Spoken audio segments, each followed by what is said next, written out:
Good evening, everyone. Colonel Aldus Valor here with you once again, and I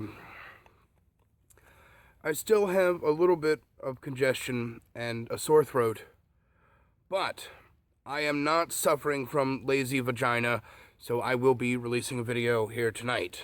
However, it's not going to be about the Laughing Witch drama because, one, I need a break from all that shit. Two, there hasn't really been any new developments other than the shit we already knew she was gonna do. And three, I don't owe you jack. But I will cover just a little bit here. Laughing Witch, nobody wants you dead, we just want you fired.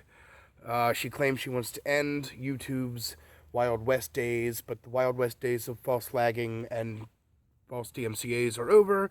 She instead wants to drag us pell-mell back to those days, perhaps even further back. I want to hear Kevin Logan talk about the poor, innocent employees just one more time now.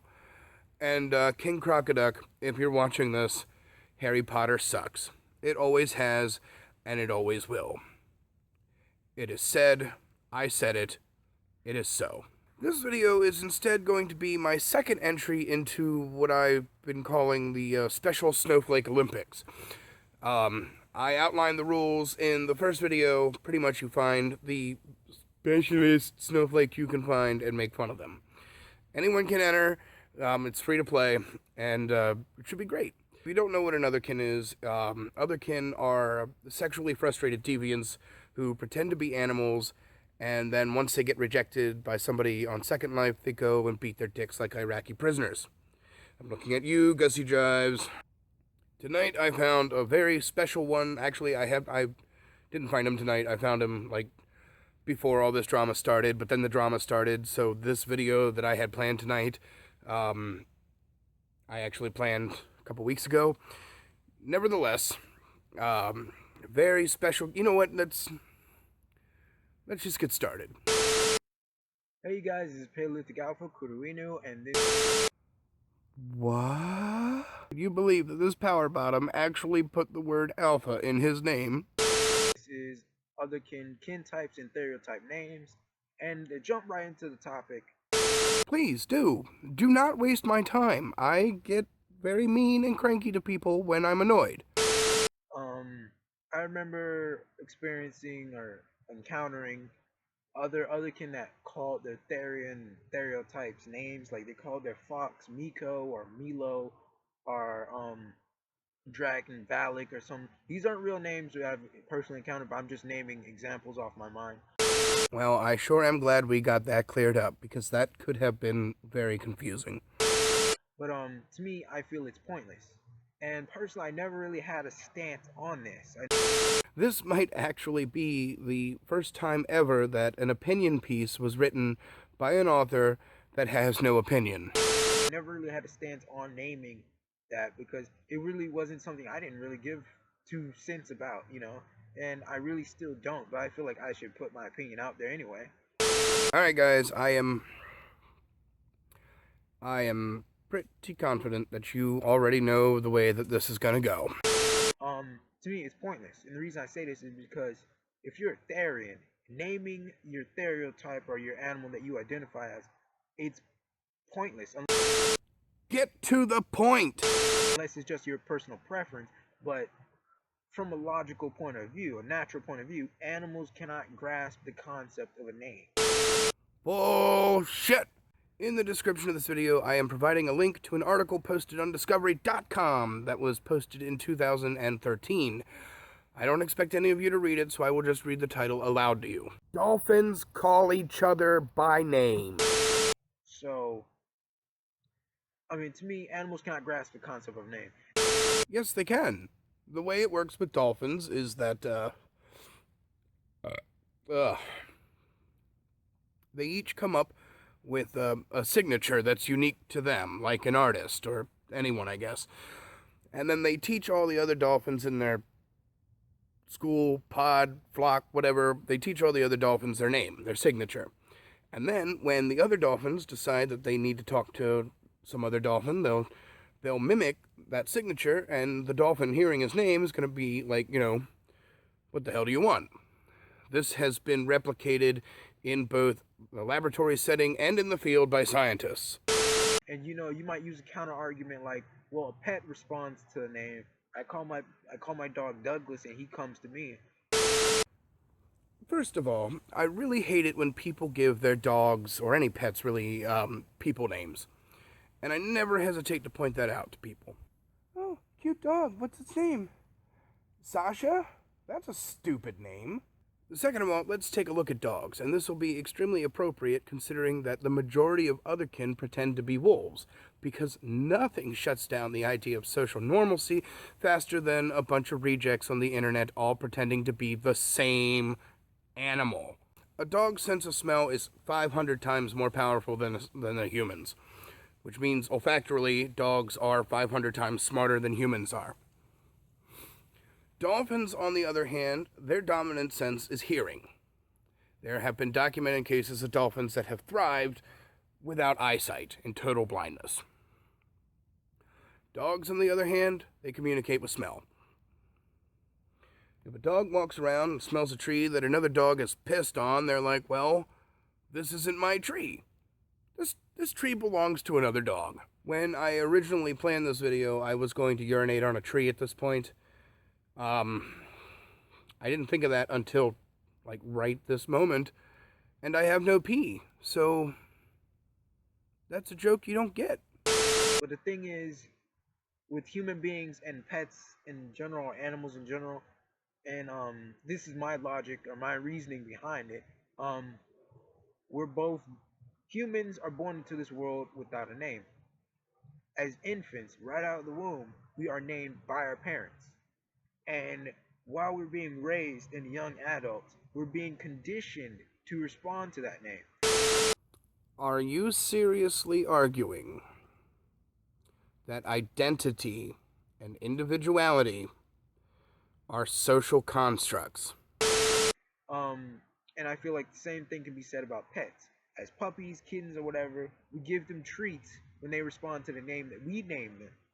Nobody actually does that. All right, positive behavior is reinforced, negative behavior is punished. It's up to the dog on his own to figure out his name. I'm not going to reward a dog just for coming to me. That's like, here's a treat just because you're a dog. And therefore, the animal doesn't really grasp the concept that you're calling it Douglas. It's responding to the concept that that's a sound, and but if by responding to the sound, it will be rewarded.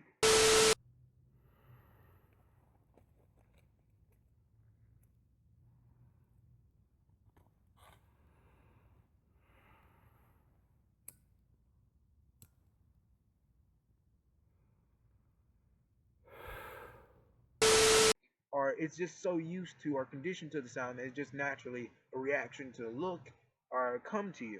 So I don't believe it's kind of one of those things like, oh, well, my dog does this, so my dog therefore has to understand. I think that's one of the common flaws we have with a lot of things as humans. Right, and that's why you want to be like a Pegasus or some bullshit, because you're an expert animal behaviorist. We think things are what we see them to be, but it's really not. Right, because results that can be replicated really aren't. But also another point that I'm trying to get, Oh boy, another one! I really don't feel some kin types need to be named. Like I think more animalistic kin types. The reason I say that is because like a dragon won't really understand personally the concept of a name, or at least I don't believe it would. Exactly how is it possible for somebody who models their look after a Rastafarian hobbit to have never heard of smog? That notwithstanding, you do realize that we are talking about creatures that demonstrably do not exist, and people who think that they are them. Since I believe dragons and other animalistic mythological creatures, or animal-like ones, have more animal baser instincts and way of thinking. So I don't think a dragon or a dragon or some griffin would understand the concept of a name. Now, a more humanoid kin type, in my opinion, like a fairy, an elf, um, a siren, a mermaid, um, those type of things. I think they would be able to grasp the concept of a name. And there are also otherkin that pretend to be plants, and otherkin that pretend to be rocks. But the simple fact is, us as beings, us as organisms, we're born into this world without a name. A name is just a social construct that we've created for identification, for uniqueness. I fucking knew it! So why put a name on your channel then? Why superimpose your name in the intro? So, if you are if you are otherkin watching this video, think about yourself as your kin type. Think about yourself cut off from humanity, from human language or whatever, and you are living as your kin type, and you haven't interacted with any other speaking beings that speak English language or any other language. You wouldn't have a name. You wouldn't be able to respond to a name. So I think that's one of the more important things to consider. Tom Hanks in Castaway. Okay, that's not fair. He did have a volleyball to talk to, but even the volleyball had a name. Is naming your other kin type or stereotype really necessary? And is considering your kin type separate from you really necessary? I mean, I know in my videos I say that it's like that there's two parts. There's societal part of us that interacts with day-to-day life and day-to-day society, and the raw part of us that's natural and mystical and supernatural and deep down. Is this other part where the drugs are really, really good? Identifies as some other kin type or stereotype as a way of attaching a label to it. But to me, it's just two parts of a whole. It's the same person. So by saying my wolf part of me, it's just, I don't really feel like it's a separate being. It's just a trait of you. I mean, I guess that's confusing and kind of contradictory in a way. I'm not sure. Yes. It was both. But this is my video. Paleolithic Alpha Corderino out. Like, comment, and subscribe, and like my Facebook page. Paleolithic Alpha Corderino. So there you have it. That guy's name, a pointless social construct that he said aloud and repeated.